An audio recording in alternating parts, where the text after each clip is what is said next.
사연자분이 보내주신 이야기 시작해볼게요. 안녕하십니까.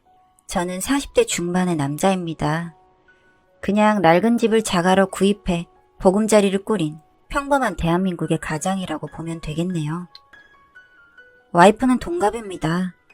대학 졸업 후 동호회에서 만나 10년을 연애 후 결혼까지 꼴이나였고, 신혼기간은 1년 즐기고 남들 다 그렇게 하듯이 임신과 출산 과정을 거치고 사랑하는 아들 하나를 얻었죠.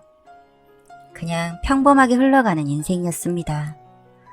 뛸 듯이 기쁜 일도 생겼고 바닥을 칠 정도로 억울한 일도 생겼었죠. 남한테 나쁜 사람으로 남은 적도 있고 한없이 좋은 일을 한 적도 있습니다. 결혼 기념일에는 마트에서 썩 괜찮은 와인을 사서 동네 횟집에서 떠온 회와 함께 먹었고, 서로의 부모님들께 아들을 맡기고 둘만의 데이트를 하기도 했습니다. 아이는 무럭무럭 자랐고 어느 순간부터는 애정도 애정이지만 가족으로 바뀌어 서로가 더 애틋해졌던 것 같습니다. 그냥 그렇게 영화 속 사람 일과 같이 그렇게 평범한 가족으로 살고 있었죠. 그러다가 작년쯤부터 우리 부부 사이에 문제가 생기기 시작했습니다. 집에서 평범하게 수면 바지를 입고 아이를 보고 다니던 와이프가 갑자기 진한 화장을 하기 시작하더군요. 무슨 춤바람이 난 여자처럼 메이크업이 진했습니다. 스모키라는 화장이 유행할 때도 민낯을 유지하던 여자라 정말 무슨 일이 있어도 있구나 생각했던 것 같습니다. 생전 폰을 안 보던 사람인데 폰에 패턴도 걸려있고 어르고 달래봐도 알려주지 않더군요. 카톡 프사도 늘 단란하게 셋이 찍은 가족 사진이었는데 나랑은 간 적 없는 바닷가를 배경으로 덜렁 찍어놓은 사진으로 바뀌어 있었습니다. 낮에 전화를 하면 바뀌었습니다. 집에서 조용히 TV를 보고 유튜브나 보던 여자이고 외출을 해도 동네 백화점 문화센터나 가던 사람인데 아무래도 이상했죠. 하지만 와이프를 마지막으로 믿어보고 싶어서 모르는 척 눈을 감았습니다. 아내의 화장은 점점 짙어져 갔습니다. 어느 날인가 백화점 쇼핑백을 양손에 휘감고 들어왔는데 머리까지 내려오던 긴 머리가 쇼컷으로 달랑 잘려 있었습니다. 아니, 무슨 신경의 변화야? 긴 머리를 그렇게 상의도 없이 잘라? 내 맘이지. 무슨 연예인이 다닌다는 집이라서 가봤는데 몸 머리 자르는데 20만 원이나 받더라? 20만 원? 나도 이제 아등바등 사는 거 지겨워서 백화점에서 쇼핑도 해보고 비싼 머리도 받아보려고. 미쳤어? 응? 뭐래? 나도 누리고 살아봐야지. 여보도 좀 쓰고 살아. 이 여자가 바람이 나도 제대로 났구나 하는 생각이 들었습니다.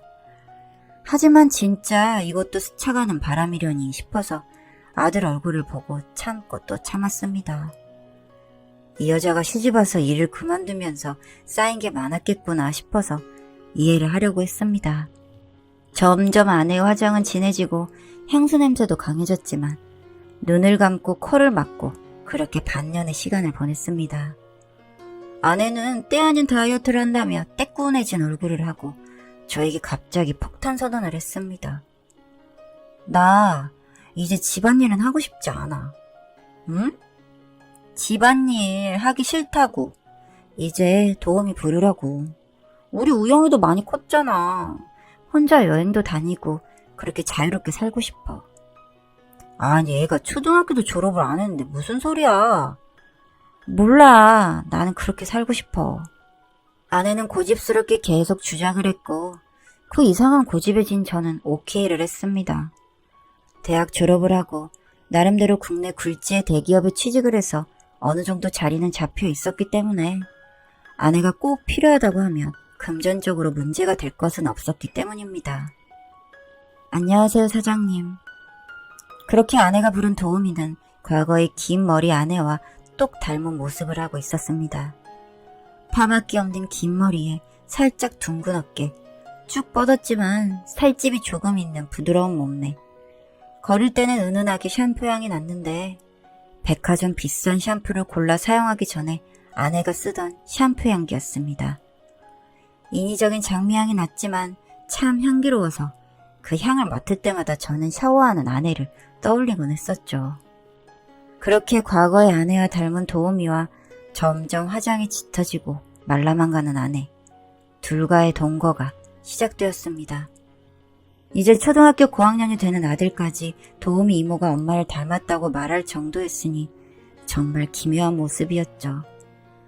하지만 그런 익숙한 모습 덕에 아이도 빠르게 도우미에게 적응을 했고 밥상도 예전처럼 푸짐하고 영양 만점의 반찬들로 채워졌습니다. 성장기인 아이에게는 다행이다 싶어서 그 유한 분위기에 도우미가 고마워졌습니다. 그렇게 분위기에 모두가 익숙해졌을 때쯤 불쑥 아내가 이야기를 했습니다. 다이어트를 하겠다며 집에서는 묽은 죽과 간식만을 주워 먹던 아내는 눈에 띄게 말라 있었습니다. 결코 예뻐 보이지 않는 앙상한 손목으로 익숙하게 스마트폰을 다루며 여상하게 말을 꺼내더군요. 나 제주도 갈래. 응? 혼자 제주도에 갈 거라고. 요새 한 달 살기가 유행이라더라. 그렇게 가서 살아볼래. 무슨 소리야, 애 엄마가?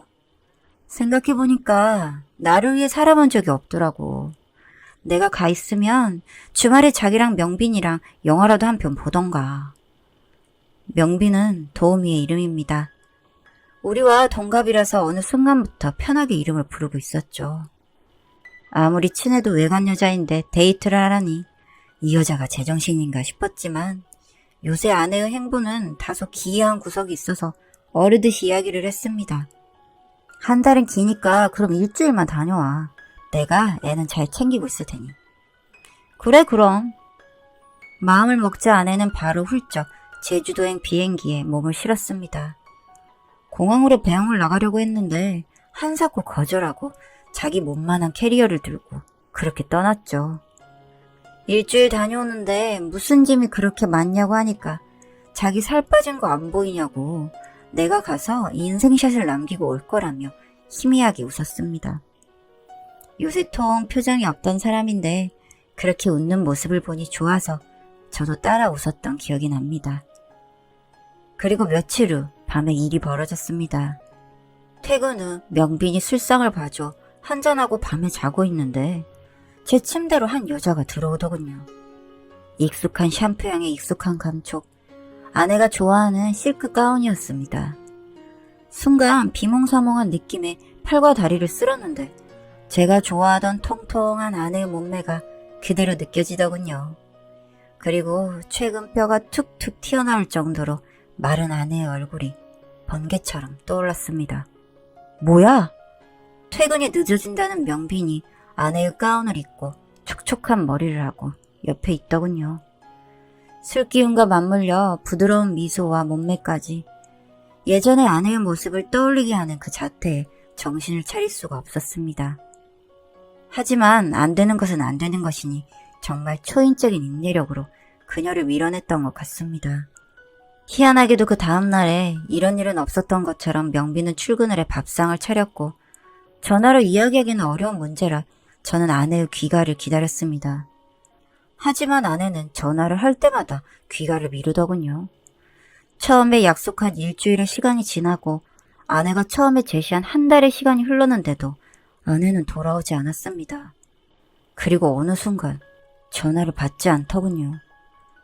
띄엄띄엄 돌아오는 콜백에 저는 명빈의 존재가 거슬려 미칠 노릇이었고 솔직히 조금만 더 지나면 설거지를 하고 있는 그녀와 함께할 것 같았습니다.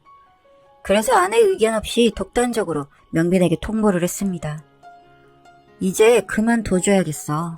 와이프가 오면 이야기하려고 했는데 영 오질 않으니 나도 명빈 씨랑 둘이 한 자리에 있는 게 마음이 편하지가 않네. 네? 와이프도 아무래도 이상하고 휴가 내고 제주에 와이프 찾으러 가려고 해.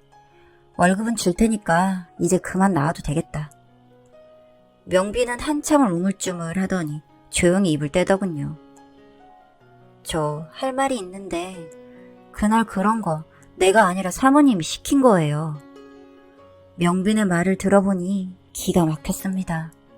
과거의 아내와 닮은 얼굴이 눈물을 젖기 시작했고 말해오는 이야기 하나하나 기가 막히지 않는 게 없더라고요. 원래 그녀와 와이프는 초면이 아니었다고 합니다. 아내가 다니고 있던 병원에서 만나게 되었고 본 직업은 간호사라고 하더군요. 처음 만났을 때 놀랍도록 닮은 모습이라 인사를 나누며 친해지게 되었다고 합니다. 단 아내는 그 병동에 찾아오는 말기암 환자였고 명빈은 간호사의 신분이었다는 것이죠. 아내는 저한테 병이 걸렸다는 이야기를 하고 싶지 않다고 말했다고 합니다. 이제야 잘 살아보려는 사람인데 마지막까지 그냥 우리 가족 행복한 모습만 보다가 가고 싶어. 그냥 사라지는 것처럼 없어지고 싶어. 병원에 올 때마다 커피 한 잔씩을 나눴다는 아내는 점점 병색을 가리기 위해 진한 화장을 했다고 합니다.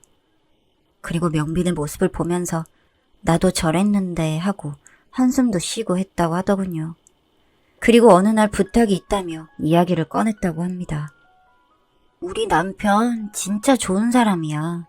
너도 고아로 살면서 힘들었다며. 가족을 갖고 싶었다며. 우리 남편 꼬셔서 나 대신 좀 살아봐. 우리 아들도 너무 바르게 잘 자랐고 우리 남편도 나이 치고 번듯하니 괜찮거든. 미쳤어? 아내는 마른 손으로 명빈의 손목을 꽉 잡고 눈물을 쏟으면서 그렇게 빌었다고 하더군요. 그 모습이 상상되어 저도 눈시울이 뜨거워졌습니다. 아내는 늘 저와 아들 이야기만 명빈에게 했다고 하고 명빈은 자기도 모르게 우리 가족에게 동경을 품었었다고 합니다. 그래서 터무니없는 일이라는 것을 알면서도 그 제안을 수락했고 간호사 일을 관두고 도우미로 저희 집에 출퇴근을 하게 된 것이죠. 그 사람은 어디 있는데? 명빈과 함께 차를 몰아 도착한 곳은 아름다운 제주가 아니었습니다. 시골 산만 뒤에 처박힌 한 요양원이었죠. 마지막까지 마른 몸을 다이어트라며 숨겼던 제 아내는 거기에 누워서 숨만 쉬고 있더군요. 저와 아이에게 모조리 남겨주려 요양병원까지 싸구려로 골랐다고 합니다. 그렇게 거기에서 한 달은 안 되게 살았습니다. 휴가를 쓰고 병고안을 했는데 진통제에 취해 있는 아내는 하루에 정신을 차리는 시간이 30분도 되지 않았습니다. 아내를 껴안고 눈물을 흘리며 왜 속였냐고 그렇게 물어도 봤지만 돌아오는 대답은 없었고 고급 병원으로 옮기려고 해도 죽음을 목전에 둔 아내를 받아주는 곳은 없었습니다. 그렇게 허망하게 3주 만에 아내는 세상을 떠났습니다. 아내의 시신을 화장하고 명빈과 아들, 저는 제주로 갔습니다. 제주의 땅에 수목장을 하고 멍하게 정신을 놓고 살았습니다. 명빈은 제 일처럼 아들을 키우고 저를 케어하고 당연하다는 듯 집안일을 해줍니다. 하지만 제 눈에는 그 마르고 앙상했던 아내의 얼굴이 아른거려 명빈은 이미 아내의 빈자리를 채울 수 없을 것 같습니다. 저는 조만간 아내가 원했던 대로 명빈과 혼인신고서를 제출하려고 합니다. 모자라고 부족한 사람들끼리 이제 또 새로운 기묘한 동거를 시작해봐야죠. 아내의 빈자리는 크고 아내가 남겨놓은 사람은 제 곁에 남아서 저와 함께 그녀를 추억합니다. 어느 순간 이 고통이 나아지길 바라며 저는 오늘도 아내를 생각하고 있습니다.